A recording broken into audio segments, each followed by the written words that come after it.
Hey everybody, I just happened to see this TechCrunch.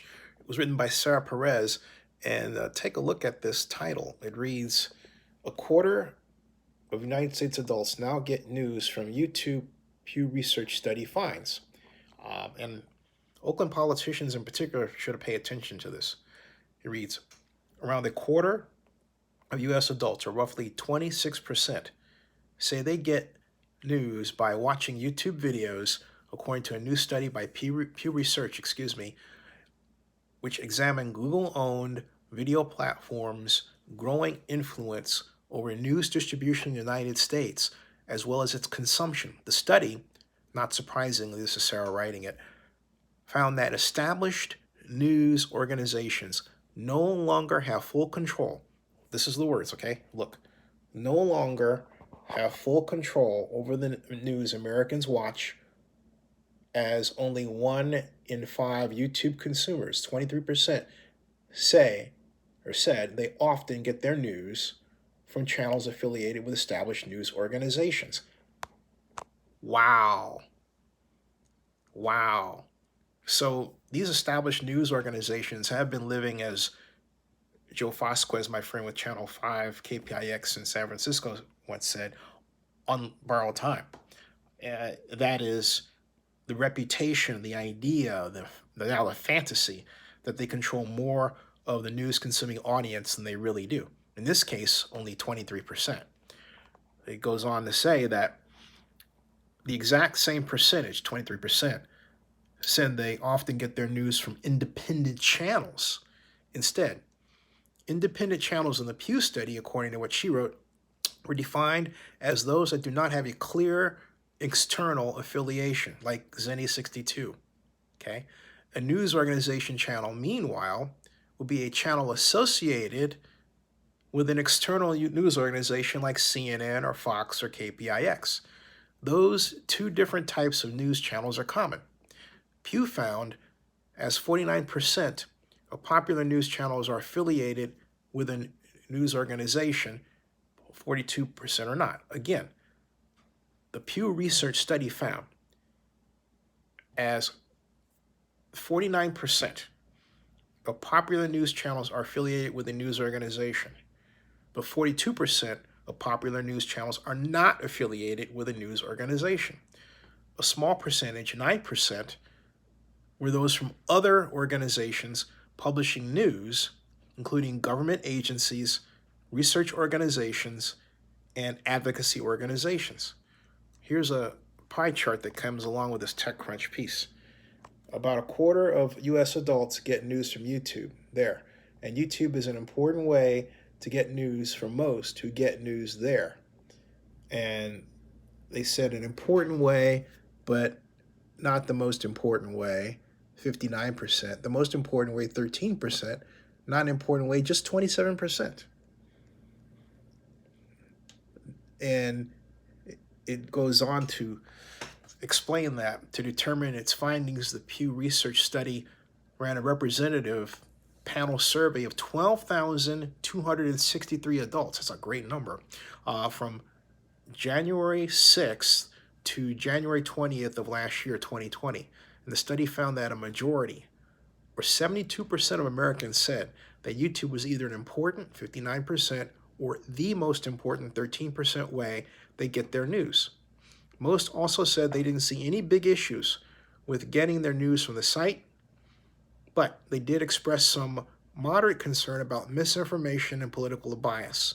YouTube's demonetization policies and practices of censorship were also concerns with the viewers as well. And then it goes on to say that Republicans and independents who lean Republican were more likely to say censorship and demonetization and political bias were YouTube's biggest problems, while Democrats and independents who lean Democrat were most likely to say that the biggest problems were misinformation and harassment. A second part of the research involved content analysis of the 377 most popular YouTube channels in November 2019 and the content of YouTube channels, YouTube videos published by the 100 channels with the highest median views December of 2019. That was performed by a combination of humans and what are called computational models, according to Pew Research. The analysis that Pew released reports that more than 44%, 4 in 10, popular YouTube channels can be characterized as personality driven, meaning the channel is oriented around an individual, like me with Zennie62 YouTube channel, right? This could be a journalist employed by an established news organization, or it could be an independent host. However, it is more true of the latter, as 70% of independent channels, 70%, are centered around the individual, often a YouTuber who has gained a following. Indeed, 57% of independent channels are YouTuber driven versus the 13% centered around people. I'm reading this right here. I'll show you this part right here, okay? By people who were public figures before gaining attention on YouTube, okay? That's wild. That came out September 28th of last year. September 28th of last year. And it means that, well, my computer just winked off on me while I was reporting the news. So I'll just talk about the importance of what I explained to you. But I'll do so in a different way. 12 years ago, on the 8th of January, I went down to chase a helicopter from my place in Adams Point, Oakland to downtown Oakland after giving my friend Emily a ride back to the gym. Long story there.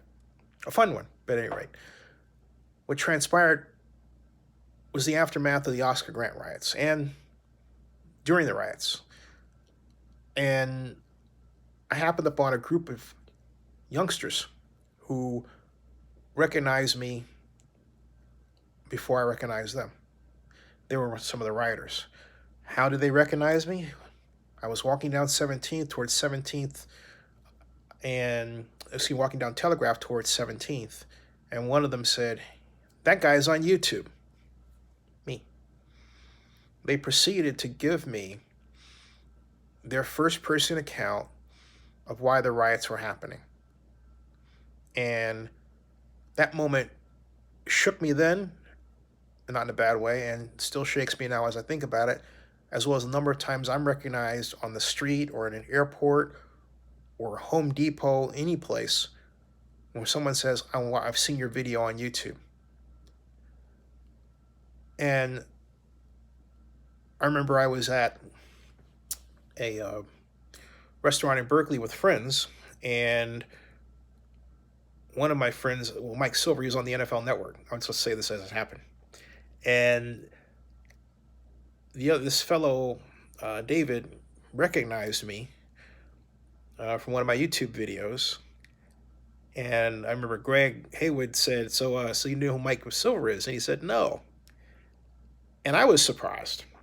And they were all shocked, but he knew who I was. And that was a good, I believe, 5 years ago. Why? People increasingly get their news from smartphones, and now it's normal and common. And in my case, I think the other reason is that, first, I vlog daily and on different subjects. And I now have over 18,000 videos on YouTube. So the number of impressions that I've racked up, I think over the last year alone, are somewhere in the neighborhood of almost 3 million. That's just for 1 year. And I've been at this since 2006. So my face is out there a lot.